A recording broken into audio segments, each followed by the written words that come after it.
to both the new buildings as well as the existing buildings that would utilize that street.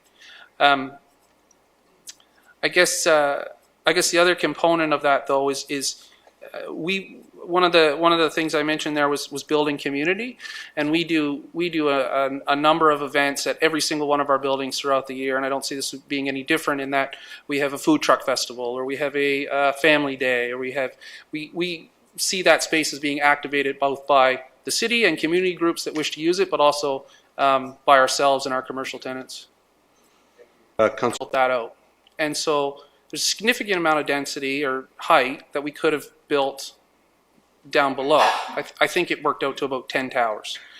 And we all sat around and said, well, first of all, that would destroy them all, and we would lose those services, which are important to folks.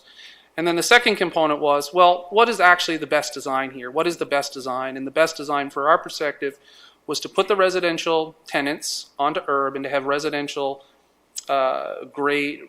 residential units at grade along URB to blend in with the community. And so what that resulted is instead of building as of right buildings on the mall site, it required us to go through this process, which we're happy to do because, again, we believe it's the right solution for the site. We believe the right solution for the site is to not interrupt with the existing services that are in the mall, and to have the density, the residential density, focused on URB and closer to the existing residential community.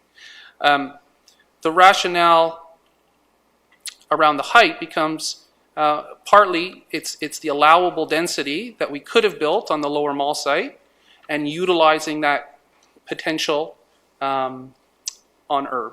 And so if we take the potential density that was down below and we move it to URB, we look for value. We look to transfer that value, and so that's what initiates that height. When you were going through the planning process, did you look at maybe having 40 meters kind of up the hill on URB and then 80 down the hill so that it was a little more staggered? Was that something that you considered? Yep, we did. We did. Part of it is that lower portion is the floodplain as well. So getting out of the floodplain area is important.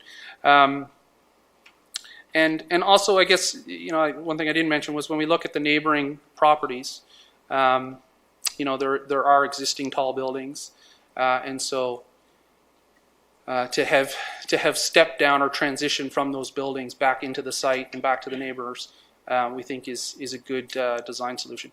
I think having Trevor and our design team speak to those items is probably appropriate, but that's my take. I will save my next question for Trevor then.